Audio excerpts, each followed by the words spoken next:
যে মেয়েকে বিয়ে করবে না বলে রিজেক্ট করেছে, আজ বোনের পাশে তাকে দেখে মুগ্ধ দৃষ্টিতে তাকিয়ে আছে মেয়র জায়েদ ফারহান।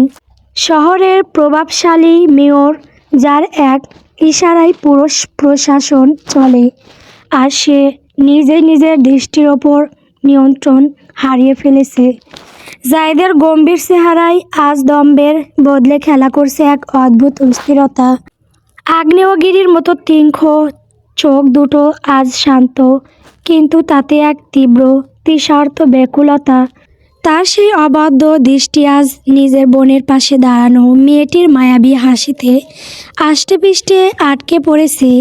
কাঁধের ওপর রাজকীয় ঢঙে রাখা সেই গাঢ় চাদরটি তার ব্যক্তিত্বের গাম্ভীর্য ধরে রাখলেও ভেতরে জায়েদ ফারহান যেন ভেঙে পড়ছে। তার সুবিন্যস্ত চাপ দাড়িতে ঢাকা চোয়ালটি বারবার শক্ত হয়ে উঠছে, হয়তো নিজের পুরনো ভুলের দহন জ্বালায়, নয়তো মেয়েটিকে যে কোনো মূল্যে পাওয়া এক দুর্নিবার আকাঙ্ক্ষায়। নিজের অগোচরের বুকের ভেতর এক প্রবল কম্পন অনুভব করল সে। পাশে দাঁড়িয়ে থাকা বোন মাহির দিকে ফিরে চাপা স্বরে জিজ্ঞেস করলো, তুই কি শিওর মাহি, এটাই সেই মেয়ে যার সাথে বাবা আমার বিয়ে ঠিক করেছিল? মাহি ব্রু কুঁচকে ভাইয়ের অস্থিরতা পরখ করলো, তারপর বেশ জোর দিয়ে মাথা নেড়ে বলল, হ্যাঁ ভাইয়া, এই তো সেই আরিয়া যাকে বাবা তোর জন্য পরম যত্নে পছন্দ করেছিল। কেন চিনতে কষ্ট হচ্ছে? ফারহানের মেজাজ এবার সপ্তমে চড়ল, নিজের উপর রাগে আর অনুশোচনায়। সে মাহির হাত শক্ত করে ধরে জাকুনি দিয়ে বলল, শয়তান কোথাকার, তুই আগে কেন আমাকে মেয়ের ছবি দেখাসনি? কেন জোর করলি না একবারও? মাহি ব্যথায় ওহ করে উঠে কোনো মতে নিজেকে সারিয়ে নিল। কয়েক পা পিছিয়ে গিয়ে অভিযোগের সুরে বলল, আরে ভাই, নিজের দোষ অন্যের ঘাড়ে চাপাচ্ছিস কেন? সেদিন যখন বাবা ছবিটা নিয়ে তোর রুমে গেল, তুই তো সিংহ গর্জন দিয়ে বলেছিলি, আমি এখন বিয়ে করব না মাহি। বাবাকে পরিষ্কার বলে দে আমাকে যেন কোনো পর নারীর ছবি না দেখায়। এখন সুন্দর মেয়ে দেখে দরদ উতলে উঠছে। মাহির তীরের মতো বিধানো কথাগুলো জায়েদ ফারহানকে মুহূর্তে নির্বাক করে দিল। সত্যিই তো, ক্ষমতার দম্ভে সে তখন অন্ধ ছিল। আরিয়া তখনও দূরে দাঁড়িয়ে আর ঘাসের ওপর নিচু হয়ে একটি লাল গোলাপের পাপড়ি ছুঁয়ে দেখছে। বিকেলের মরা রোদে তার গায়ের রং যেন সোনার মতো জ্বলজ্বল করছে। জায়েদ বুঝতে পারল, এই এক বিকেলেই তার জীবনের সব হিসেব নিকেশ পাল্টে গেছে। যে মেয়েকে সে এক কথায় তুচ্ছ করেছিল, আজ তাকে ঘিরেই শুরু হয়েছে এক দীর্ঘশ্বাসের কাব্য। শহরের দরদণ্ড প্রতাপশালী মেয়রদম্ভ আজ এক জোড়া মায়াবী চোখের কাছে নিঃশর্ত আত্মসম্পূর্ণ করেছে। বেশ অনেকক্ষণ ধরেই ফারহান আরিয়ার দিকে তাকিয়ে। আরিয়া তখন মাহিদের বাগানের নীল অপরাজিতা লতার সামনে দাঁড়িয়ে পরম মমতায় ফুলগুলো ছুঁয়ে দেখছিল। তার পরনের সাদা জামার পাড়টা বাতাসে অল্প অল্প দুলছে। চোখে মুখে এক অদ্ভুত প্রশান্তি, যেন এই পৃথিবীর কোনো কোলাহল তাকে স্পর্শ করতে পারে না। জায়েদ মাহির দিকে তাকালে মাহি মুখ ঘুরিয়ে তাচ্ছিল্যের হাসি আসলো। সে জানে তার ভাই আজ নিজের জালে নিজেই আটকে গেছে। জায়েদ কাঁধের চাদরটা ঠিক করে নিয়ে গলার স্বর যতটা সম্ভব স্বাভাবিক রেখে বলল, আরিয়া কি জানে? মানে আমি যে সেই লোক যে ওকে রিজেক্ট করেছিল। মাহি এবার হো করে হেসে উঠল। সেই হাসিতে বিদ্রূপ ছিল স্পষ্ট। জানে মানে? খুব ভালো করেই জানে। বাবা তো তোর ওপর রেগে গিয়ে সব বলে দিয়েছিল ওকে। আরিয়া শুধু মুচকি হেসে বলেছিল, চয়েস তো সবারই থাকে আঙ্কেল, উনি হয়তো আমার চেয়েও ভালো কাউকে খুঁজছেন। জায়েদের মনে হলো কেউ যেন তার কলিজায় গরম তপ্ত শলাকা ঢুকিয়ে দিয়েছে। আরিয়া কি তাকে তুচ্ছ করলো, নাকি তার দম্ভের সামনে আয়না ধরে দেখালো সে কত বড় মূর্খ? হঠাৎ করেই আরিয়া ঘুরে দাঁড়ালো, জায়েদের সাথে তার সরাসরি চোখাচোখি হয়ে গেল। জায়েদ ভাবল মেয়েটি হয়তো ভয়ে বা লজ্জায় চোখ সরিয়ে নেবে, কিন্তু না। আরিয়া শান্ত ধীর পায়ে এগিয়ে এলো তাদের দিকে। প্রতিটি কদমে যেন ফুটে উঠছে এক অনন্য ব্যক্তিত্ব। মেয়রের সামনে এসে সে মৃদু হাসল, যে হাসিতে না আছে কোনো অভিযোগ, না আছে কোনো মুগ্ধতা। কেমন আছেন মেয়র সাহেব? মাহি বলেছিল আপনি আজ আসবেন। আরিয়ার কণ্ঠস্বরটা ঠিক যেন বৃষ্টির মতো শীতল। জায়েদ ফারহান যে কিনা পুরো শহরের মানুষের সামনে দাঁড়িয়ে অনর্গল বক্তৃতা দেয়, সে আজ এই একটি প্রশ্নের উত্তরে কোনো শব্দ খুঁজে পেল না। তার শক্ত চোয়াল যেন আরও একটু শক্ত হয়ে উঠল। ভেতর থেকে একটা আওয়াজ এলো, এই মেয়েকে আমার চাই। যে কোনো মূল্যে। আরিয়া আরও কয়েক পা এগিয়ে এলো। জায়েদ নিজের অস্বস্তি কাটাতে পকেট থেকে হাত বের করে চাদরটা আর একবার গুছিয়ে নিল।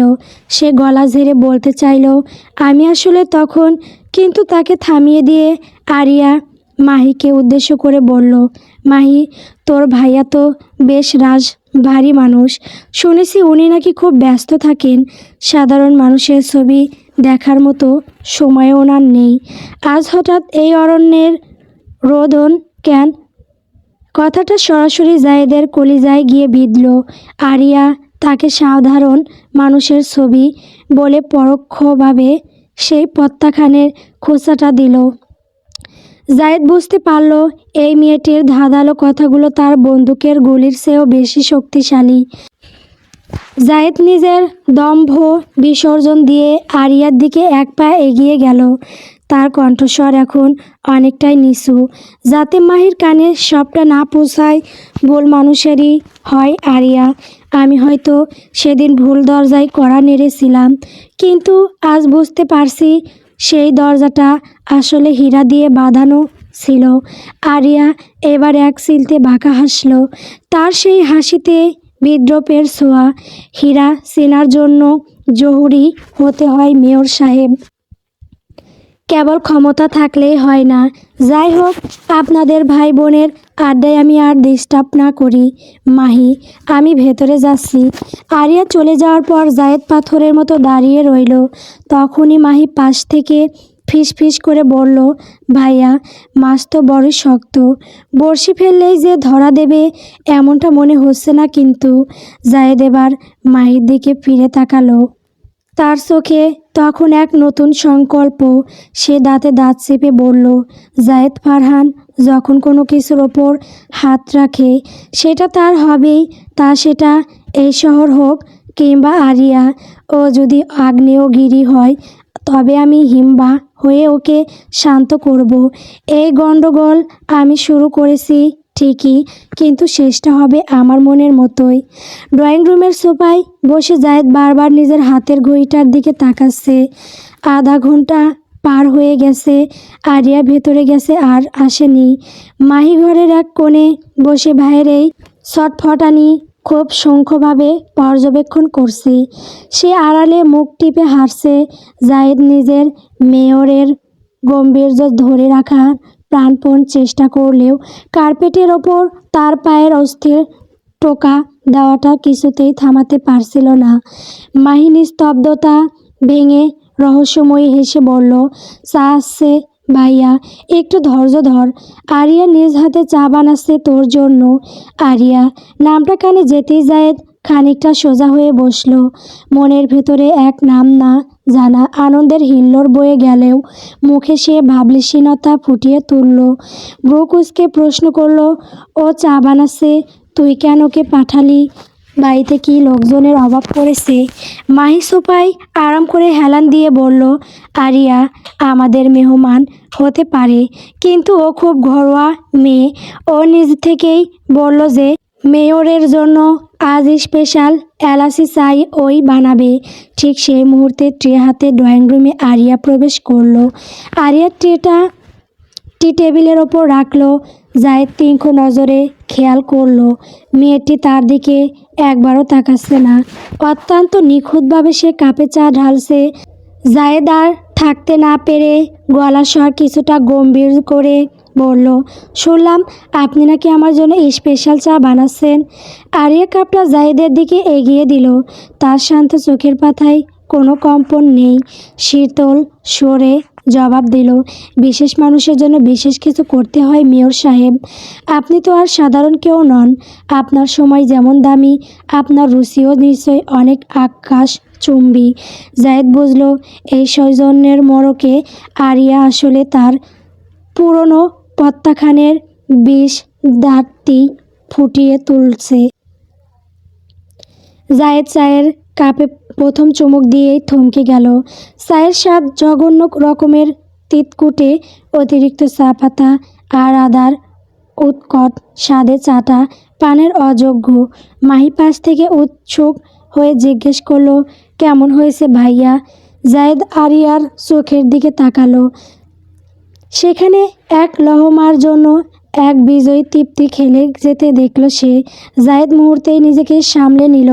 মেয়রের সম্মান বড় কথা নয়, এই মুহূর্তে আরিয়াকে জিততে দেওয়া যাবে না। শেষ সেই বিস্বাদ চাটা গিলে নিয়ে প্রশান্তির হাসি এসে বলল, চমৎকার, ঠিক যেমনটা আমি পছন্দ করি। আরিয়া থমকালো। তার সাজানো শখ এভাবে বেচতে যাবে সে ভাবেনি। সে ইচ্ছা করেই চাটা নষ্ট করেছিল যাতে জাহিদ বিরক্ত হয়, কিন্তু এই লোক তো দেখছে তার চেয়েও বড় তুখোড় অভিনেতা। মাহি পরিবেশটা হালকা করতে উঠে দাঁড়িয়ে বলল, আরিয়া তুই বস, আমি একটু ওপর থেকে আসছি। মাহি চলে যেতেই ঘরে এক থমথমে নিস্তব্ধতা নেমে এলো। জাহিদ কাপটা টেবিলের উপর রাখলো। তিক্ত স্বাদটা জিহ্বায় লেগে থাকলেও সে আয়েশ করে সোফায় পিঠ ঠেকিয়ে বসলো।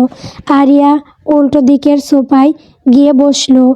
তার দৃষ্টি জানালার ওপারে সন্ধ্যার ধূসরতার দিকে। জাহিদ মুগ্ধ চোখে তাকে দেখছিল। স্তব্ধতা ভেঙে জাহিদ বলল, মাহি বলছিল আপনি নাকি খুব ভালো ছবি আঁকেন। আরিয়া জানালার দিকে থেকে চোখ ফিরিয়ে জাহিদের দিকে স্থির দৃষ্টিতে তাকালো। সে বুঝতে পারছে এই মেয়র এখন তার সাথে আলাপ জমানোর চেষ্টা করছে, কিন্তু আরিয়া সেই সুযোগ দিতে নারাজ।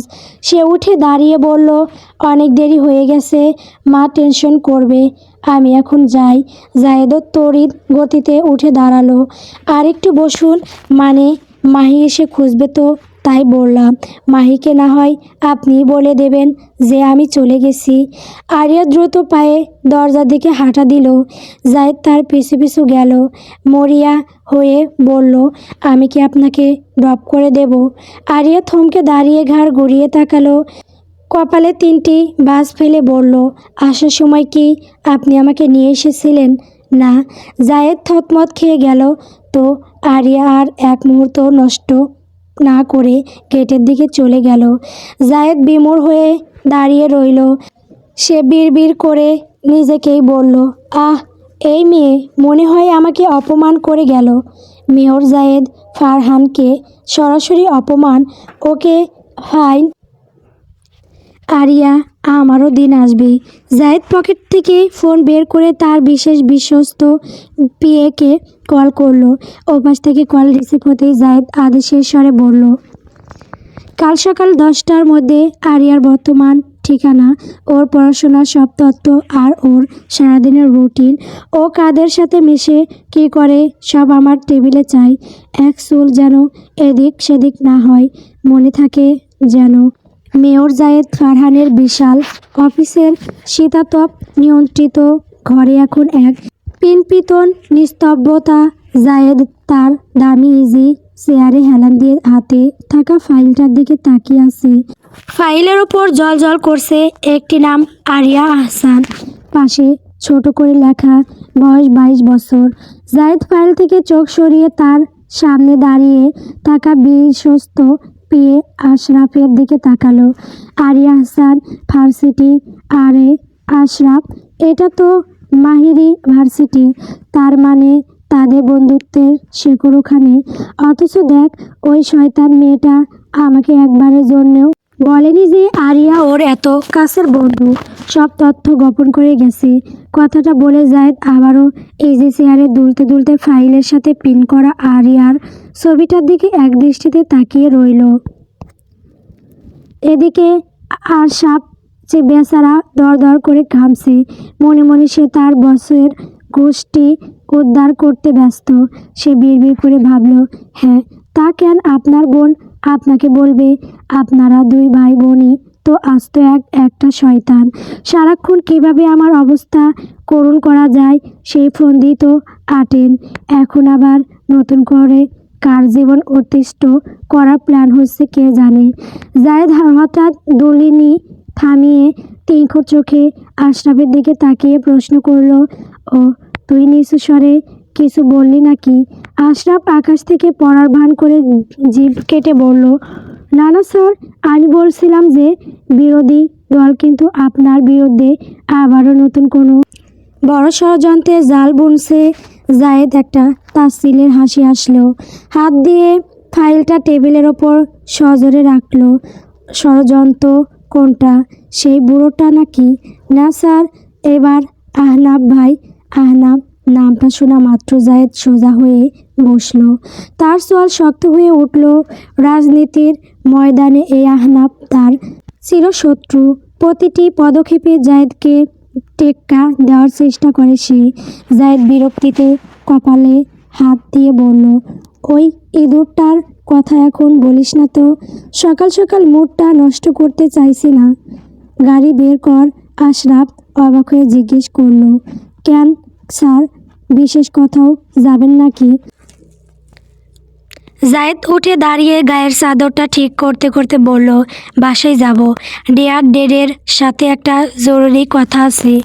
আশরাফ আমতা আমতা করে মনে করিয়ে দিল, কিন্তু স্যার, আপনার গুরুত্বপূর্ণ মিটিং আছে। আর কিছুক্ষণ পরই জায়েদ দরজার দিকে হাঁটতে হাঁটতে নির্লিপ্ত স্বরে বলল, মিটিং বিকেলে হবে। এখন আমার জীবনের সবচেয়ে বড় ব্যাপার নিয়ে কথা বলা দরকার। সেটা হলো আরিয়া আহসান, মেয়র জায়েদ ফারহান, তার বাবা আসাদুল্লাহ আজ মুখোমুখি। ড্রয়িং রুমের বিশাল সোফায় আসাদুল্লাহ সাহেব আজ বেশ রাজকীয় ভঙ্গিতে পায়ের ওপর পা তুলে বসে আছেন। মুখে তার একটা তৃপ্তির হাসি। কাল রাতেই মায়ের কাছ থেকে তিনি সব গোপন খবর পেয়ে গেছেন। এতদিন যে ছেলে মেয়রের দম্ভ দেখিয়ে বাবার পছন্দের মেয়েকে এক কথায় নাশক করেছিল, আর সেই ছেলেই বাঘ থেকে বিড়াল হয়ে সামনে এসে দাঁড়িয়েছে। জায়েদের বাবা মনে মনে ভাবছে, বেটা, এবার তোর মেয়রগিরি একদম ছুটিয়ে ছাড়ব। জায়েদ পরিস্থিতি বেগতিক দেখে সে সরাসরি মূল কথায় চলে এলো, ড্যাড, তোমার সামনে এখন সোজা দুটো অপশন। নাম্বার 1, আরিয়ার সাথে আমার বিয়ের দ্রুত ব্যবস্থা করো। আর নাম্বার 2, যদি না করো তবে ওই যে গত শুক্রবারের ঘটনাটা, আমি কিন্তু আমাকে সব বলে দিতে বাধ্য হব। অপশন 2 কথা শোনা মাত্রই আসাদুল্লাহ সাহেবের পায়ের ওপর পা রেখে ভঙ্গিটা মুহূর্তে ভেঙে গেল। তিনি বেশ নড়ে চড়ে বসলেন, চোখের চশমাটা ঠিক করে নিয়ে আমতা আমতা করে বললেন, এসব কি বলছিস জায়েদ? আমি পারবো না ওসব করতে। তোকে যখন আরিয়ার ছবি দেখাতে চেয়েছিলাম তখন তো তুই সিংহ গর্জন দিয়ে না করে দিয়েছিলি। এখন আরিয়া এ বিয়েতে কিছুতে রাজি হবে না। শোন, আমি তোকে আরও সুন্দর সুন্দর মেয়েদের ছবি দেখাচ্ছি, তুই বরং তাদের মধ্যে থেকে কাউকে পছন্দ করে নি। বাবার কথা শুনে জায়েদের মাথা রীতিমতো গরম হয়ে গেল। সে কঠোর স্বরে বলল, আমি অন্য কোনো মেয়েকে চিনি না ড্যাড, আমার আরিয়াকেই পছন্দ। আসাদুল্লাহ সাহেব আবারও নিজের ইগো ধরে রেখে বললেন, কিন্তু আমার হাতে করার কিছুই নেই। জায়েদ এবার সোফা থেকে উঠে দাঁড়িয়ে ঘরের ভেতরে অস্থিরভাবে পায়চারি করতে শুরু করলো। কয়েক সেকেন্ড পর বাবা ঠিক সামনে এসে ঝুঁকে দাঁড়িয়ে বলল, ভুলে যেও না বাবা, ওই দিন তোমাকে বাঁচাতে গিয়ে আমি আম্মার হাতে মার খেয়েছি। একজন মেয়র এই বয়সে মার খেয়েছে, ব্যাপারটা বাইরে গেলে আমার আর মান সম্মান থাকবে? আমি যেহেতু তোমার জন্য এত বড় স্যাক্রিফাইস করেছি, তুমিও করো। আসাদুল্লাহ সাহেব এবার এক অদ্ভুত শয়তানি হাসি দিয়ে মাথা নেড়ে পুনরায় বললেন, পারলাম না। জায়েদের মেজাজ এবার সপ্তমে চলল। তার চোখ মুখ লাল হয়ে উঠল। সে অবিশ্বাস্য কণ্ঠে বলল, কি বললে? পারবে না? বাবার নিরুদ্বেগ ভঙ্গি দেখে জায়েদ এবার শেষ অস্ত্র চালালো। সে হঠাৎ বুক চিরে চিৎকার দিয়ে উঠল, আম্মা, ও আম্মা, শুনে যাও। মুহূর্তের মধ্যে আসাদুল্লাহ সাহেব স্পিয়ারিংয়ের মতো সোফা থেকে লাফিয়ে উঠে ছেলের মুখ চেপে ধরলেন। আতঙ্কিত কণ্ঠে বললেন, আরে আরে, কি করছিস কি? আমাকে মারবি নাকি? থাম বাবা, থাম। জায়েদ এবার তার ঠোঁটের কোণে সেই বিজয়ী আর কুটিল হাসিটা ফুটিয়ে তুলল। ঠিক তখনই জায়েদের মা দ্রুত পায়ে ড্রয়িং রুমে এলো। কী রে জায়েদ, এভাবে চেঁচালি কেন? আবার কি হলো? তোর বাবা কি আবার কিছু করেছে? আসাদুল্লাহ সাহেব তৎক্ষণাৎ ছেলের মুখ ছেড়ে দিয়ে এক গাল ক্রিকিম হাসি মুখে মেখে বললেন, আরে না না, আমি আবার কি করব? তোমার ছেলের বউ ঘরে আনার প্ল্যান করছি আমরা। কাল তৈরি থেকো, আমরা সবাই মিলে আরিয়াদের বাসায় যাব প্রস্তাব নিয়ে। কথাটা শোনা মাত্রই জায়েদের মায়ের মুখটা উজ্জ্বল হয়ে উঠল। তিনি আনন্দে আত্মহারা হয়ে বললেন, সত্যি বলছো জায়েদ? তুই তবে বিয়েতে রাজি হয়েছিস? আলহামদুলিল্লাহ, আমি যে কত খুশি হয়েছি বলে বোঝাতে পারবো না। মায়ের অকৃত্রিম হাসি দেখে বাপে বেটা দুজনেই হাসলো। জায়েদের বাবা এবার তার কানে ফিস ফিস করে বলে, তুই না শহরের মেয়ের, তুই নিজে গিয়ে কেমন বিয়ে ঠিক করতে পারছিস না? জায়েদ গম্ভীর মুখে চাদরটা ঠিক করে নিয়ে বলল, মাথা খারাপ? মেয়র হয়ে নিজের বিয়ে নিজে ঠিক করতে যাব? লোকে শুনলে কি বলবে? কথাটা বলেই জায়েদ পকেট থেকে ফোন বের করলো। ফোনে একটি নম্বর সে ইতিমধ্যে ম্যাডাম জি নামে সেভ করে ফেলেছে। সেই নম্বরে ডায়াল করতেই তার চোখের চাউনি বদলে গেল। মুখে ফুটে উঠল এক অদ্ভুত আভিজাত্যের হাসি। অপরদিকে আরিয়া সবেমাত্র ভার্সিটির ক্লান্তির কর ক্লাস শেষ করে বাসায় ফিরেছে। ফ্রেশ হয়ে মাত্রই বিছানায় শরীরটা এড়িয়ে দিয়েছিল। ঠিক তখনই ফোনটা বেজে উঠল। স্ক্রিনে একটি অজানা নম্বর দেখে সে কিছুটা কপাল কুঁচকালো। অনিচ্ছা সত্ত্বেও ফোনটা রিসিভ করে কানে নিতেই ওপাশ থেকে ভেসে আসা সে গম্ভীর আর অতি পরিচিত কণ্ঠস্বরটি শুনে আরিয়া মুহূর্তের মধ্যে বিছানায় সোজা হয়ে বসল। আসসালামু আলাইকুম। জায়েদের গম্ভীর কণ্ঠস্বরটি কানে আসতেই আরিয়া কয়েক সেকেন্ডের জন্য স্তব্ধ হয়ে গেল। এই কণ্ঠস্বর ভোলা সম্ভব নয়। যে কণ্ঠের দাপটে পুরো শহর ততস্থ থাকে, সেই শহর আজ তার কান ফোনে। আরিয়া মুহূর্তেই নিজেকে সামলে নিল। মেয়রের দম্ভকে প্রশ্রয় দেওয়ার পাত্রী সে নয়। সে অত্যন্ত নির্লিপ্ত এবং শীতল স্বরে জবাব দিল, ওয়ালাইকুম আসসালাম। নম্বরটা অচেনা, কিন্তু কণ্ঠটা কেমন যেন বড্ড চেনা লাগছে। মেয়র সাহেব কি ভুল করে কোনো সাধারণ মানুষের নম্বরে ডায়াল করে ফেলেছেন?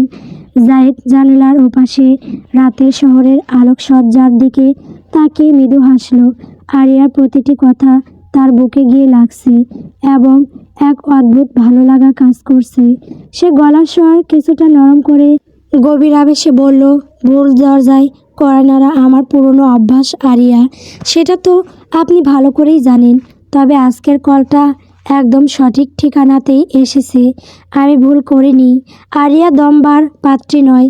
সে কিছুটা অবাক হওয়ার ভান করে বিদ্রূপের স্বরে বলল, হায় আল্লাহ, কি বলছেন এসব? আপনার মতো ব্যস্ত মানুষ, যার প্রতিটি সেকেন্ড সোনার চেয়েও দামি, তার কি আমার মতো একজন নগণ্য সাধারণ মানুষের সাথে কথা বলার সময় আছে? সময় নষ্ট হচ্ছে না তো আপনার? জায়েদ এবার শব্দহীন হাসল। সে বুঝতে পারছে আরিয়া তাকে তার সেই পুরনো অবহেলার কথা মনে করিয়ে দিচ্ছে। সে সোফায় হেলান দিয়ে আত্মবিশ্বাসের সাথে বলল, সময় দামি বলেই তো সরাসরি কাজের কথায় আসছি আরিয়া। কাল আমরা আপনাদের বাসায় আসছি, মা, বাবা আর আমি। পুরো পরিবার, সাথে মাহিকেও নেব। আপনার মা বাবাকে কি আগে থেকে কিছু জানিয়ে রাখতে হবে, নাকি মেয়রের এই সারপ্রাইজ ভিজিট হিসেবেই থাকতে পছন্দ করবেন? আরিয়া এবার সত্যিই থমকে গেল। এই লোকের আত্মবিশ্বাস তো অনেক। এত দ্রুত সব কিছু গুছিয়ে ফেলেছে। সে জানালার পর্দা সরিয়ে বাইরে জমাটবদ্ধ অন্ধকারের দিকে তাকালো। তার চোখে মুখে এখন খেলা করছে এক রহস্যময় কাঠিন্য। সে ধীর স্বরে বলল, বাসায় আসা আর বিয়ে হওয়া দুটোর মধ্যে কিন্তু মাইলের পর মাইল তফাৎ আছে মেয়র সাহেব। আপনি কি নিশ্চিত যে কাল যাওয়ার সময় আপনাকে কোনো রিজেকশন বা প্রত্যাখ্যানের বোঝা নিয়ে ফিরতে হবে না? জায়েদ এবার শব্দ করে হেসে উঠল। সে জানতো আরিয়া তাকে সহজে ছেড়ে দেবে না। রিজেকশন না কি এক্সপটেস তা না হয় সময়ই বলে দেবে। তবে আমি যে ভুলটা একবার করেছি তা আমি শুধরে নেব। যাকে আমি নিজের হবু স্ত্রী হিসেবে মনে মনে পছন্দ করে ফেলেছি তাকে নিজের জীবনসঙ্গিনী করেই ছাড়ব ইনশাআল্লাহ। এটা শুধু জায়েদ ফারহানের কথা নয়, এটা এই শহরের মেয়রের প্রতিশ্রুতি। এখন তবে রাখি, আল্লাহ হাফেজ, কাল দেখা হচ্ছে। ফোনটা কেটে যেতেই আরিয়া ফোনের স্ক্রিনের দিকে তাকিয়ে রইল কিছুক্ষণ। তার ঠোঁটের কোণে ফুটে উঠল এক বাঁকা হাসি, যে হাসিতে লুকিয়ে আছে অনেক না বলা হিসেব নিকেশ। সে ফোনটা বিছানায় রেখে উঠে গিয়ে পড়ার টেবিলে বসলো। ভার্সিটির লেকচার শিটগুলো খুলতে খুলতে মনে মনে নিজেকে কালকের দিনের জন্য প্রস্তুত করতে লাগলো। সকাল থেকেই আরিয়াদের ড্রয়িং রুমে এক অদ্ভুত টান টান উত্তেজনা বিরাজ করছে। আরিয়ার বাবা মা দুজনেই এক গভীর চিন্তায় ডুবে আছেন। স্বয়ং শহরের মেয়র জায়েদ ফারহান বিয়ের প্রস্তাব নিয়ে তাদের বাড়িতে আসছেন। খবরটা যতটা আনন্দের তার চেয়েও বেশি ভীতিকর। কারণটা আর কেউ না, তাদের একমাত্র মেয়ে আরিয়া। গতবার যখন বিয়ের কথা উঠেছিল জায়েদ ফারহান তাকে না দেখেই নাকচ করে দিয়েছিল। সেই অপমানে আরিয়া যে প্রলয় ঘটিয়েছিল তার রেশ এখনও এই বাড়ির দেওয়ালে দেওয়ালে লেগে আছে। আরিয়ার বাবা সোফায় সোজা হয়ে বসে একটা দীর্ঘশ্বাস ফেলল। গলার স্বর কিছুটা গম্ভীর করে স্ত্রীকে বলল, দেখো, যা হওয়ার হয়েছে আর যা হওয়ার হবে। জায়েদ ছেলেটা কিন্তু বড্ড ভালো। হয়তো আগে না বুঝে রিজেক্ট করেছিল, কিন্তু এখন তো সে নিজের ভুল শুধরে নিতে চাইছে। তুমি বরং এক কাজ করো, আরিয়ার রুমে গিয়ে ওকে সুন্দর করে বুঝিয়ে বলো ওরা সন্ধ্যায় আসছে, ও যেন অন্তত সেজেগুজে রেডি থাকে। স্বামীর কথা শুনে আরিয়ার মা চোখ ছোট ছোট করে তাকালো। বাহ, কি চমৎকার কথাটাই না বললে।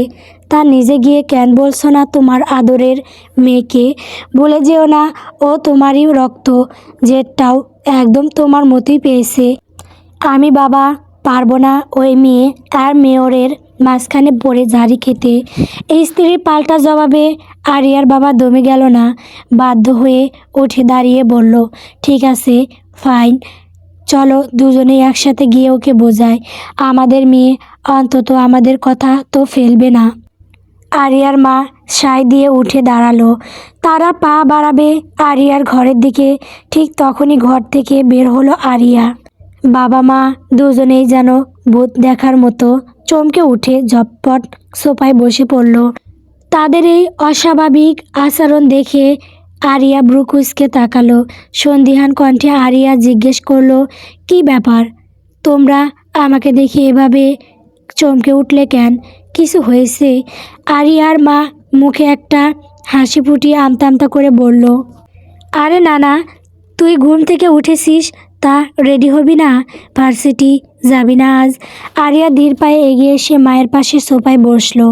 ভাবলেশীনভাবে ফোনের স্ক্রিনে আঙুল চালাতে চালাতে অত্যন্ত শান্ত স্বরে বলল, না, আজ যাব না।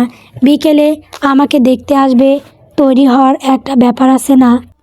এ কথা শোনা মাত্রই আরিয়ার বাবা মা যেন আকাশ থেকে পড়ল। বিস্ময়ে তাদের চোখ চড়ক গাছ। মানে তুই তুই আগে থেকেই জানিস? আর তুই রাজি?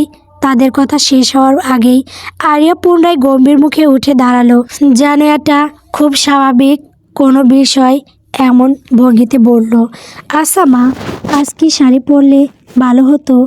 কিন্তু আমি তো শাড়ি সামলাতে পারি না। দেখি তবে কি পরা যায় তা নিয়ে একটু ভাবতে হবে।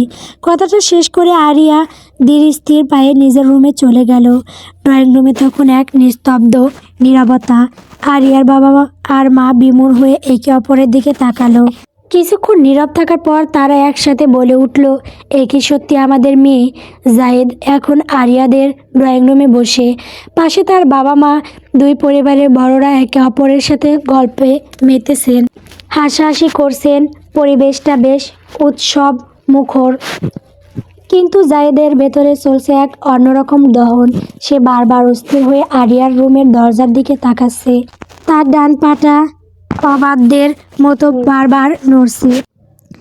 রাজনীতির মাঠে এর চেয়ে জটিল আর সংকটময় মুহূর্ত সে অবলীলায় সামলে নিয়েছে, কিন্তু আজ নিজের হৃদস্পন্দনের ওপর তার কোনো নিয়ন্ত্রণ নেই। হঠাৎ ড্রয়িং রুমে এক অদ্ভুত নিস্তব্ধতা নেমে এলো। জায়েদ তাকিয়ে দেখল মাহি আরিয়াকে নিয়ে এগিয়ে আসছে। আরিয়াজ গাঢ় খয়েরি রঙের জামা পরেছে, সেই রঙের তার গায়ের উজ্জ্বলতা যেন আরও কয়েক গুণ বেড়ে গেছে। তাকে দেখে জায়েদের হাতটা আর মনেই নিজের বুকের বাপাসে চলে গেল। পরিস্থিতি বুঝতে পেরে সে নিজেকে দ্রুত সামলে নিয়ে ঝাড়া দিয়ে সোজা হয়ে বসল। মেয়র জায়েদ ফারহানকে এখন কোনোভাবে দুর্বল দেখালে চলবে না। জায়েদের মা পরম মমতায় আরিয়াকে টেনে নিজের পাশে বসালেন। জায়েদের বাবাকে সে গলা পরিষ্কার করে মূল প্রসঙ্গে এলো। দেখো মা, তোমাকে আমাদের অনেক আগে থেকেই পছন্দ। আগেও একবার বিয়ের আলোচনা উঠেছিল, কিন্তু পরিস্থিতি তখন অনুকূলে ছিল। যাই হোক, জায়েদ এবার নিজ থেকেই বিয়েটা করতে চাইছে। আগের বারের সেই অনাকাঙ্ক্ষিত ভুলের জন্য ও সত্যি মনে মনে লজ্জিত। এখন তুমি বলো মা, তুমি কি চাও? উপস্থিত সবাই এখন আরিয়ার উত্তরের অপেক্ষায় রুদ্রশ্বাসে তাকিয়ে আছে। জায়েদ তার প্ল্যান বি মাথায় সেট করে রেখেছে। আরিয়া যদি সরাসরি না বলে দেয়, তবে কীভাবে পরিস্থিতি মোকাবেলা করতে হবে তা সে জানে, কিন্তু ভেতরে ভেতরে তারও ভীষণ ভয় করছে। আরিয়া তার ঠোঁটের কোণে একটি রহস্যময় হাসি ফুটিয়ে তুলল।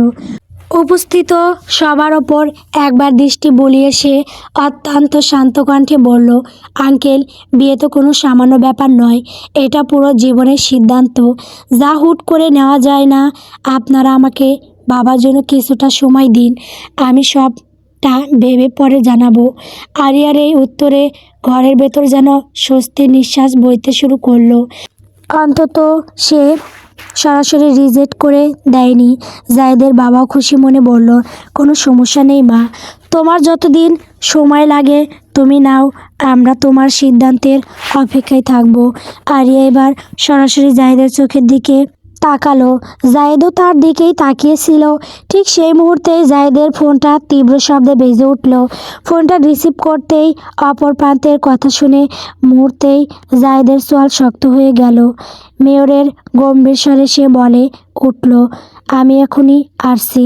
ফোনটা কেটে জায়েদ সবার উদ্দেশ্যে একটি সৌজন্যমূলক হাসি দিয়ে বলল, আমাকে এখনই যেতে হবে, খুব জরুরি একটা কাজ পড়েছে।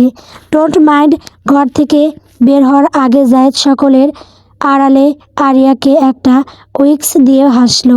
সে হাসিতে যেন এক বিজয়ী বীরের তৃপ্তি ছিল। জায়েদ চলে যেতেই আরিয়া দাঁতে দাঁত চেপে মনে মনে বলল, মেয়র, তোকে এবার কিভাবে শায়েস্তা করি, শুধু সেটা দেখ। রাতের নিস্তব্ধতা চিরে মেয়রের কাজ শেষ হতে আজ বেশ দেরি হয়ে গেল। শহরের রাস্তায় তখন ল্যাম্প পোস্টের হলুদ আলো ছাড়া আর কেউ নেই।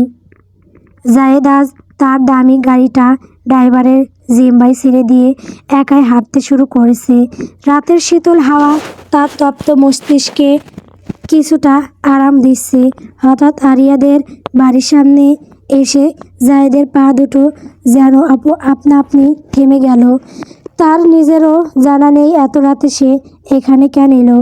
দোতলার ওই অন্ধকার জানলাটার দিকে তাকিয়ে জায়েদ এক গভীর টান অনুভব করলো। পকেট থেকে ফোন বের করে সেই কাঙ্ক্ষিত ম্যাডামজি নম্বরে ডায়াল করলো সে। রাত তখন ঘড়ির কাঁটায় প্রায় 3টা। আরিয়া গভীর ঘুমে আচ্ছন্ন ছিল।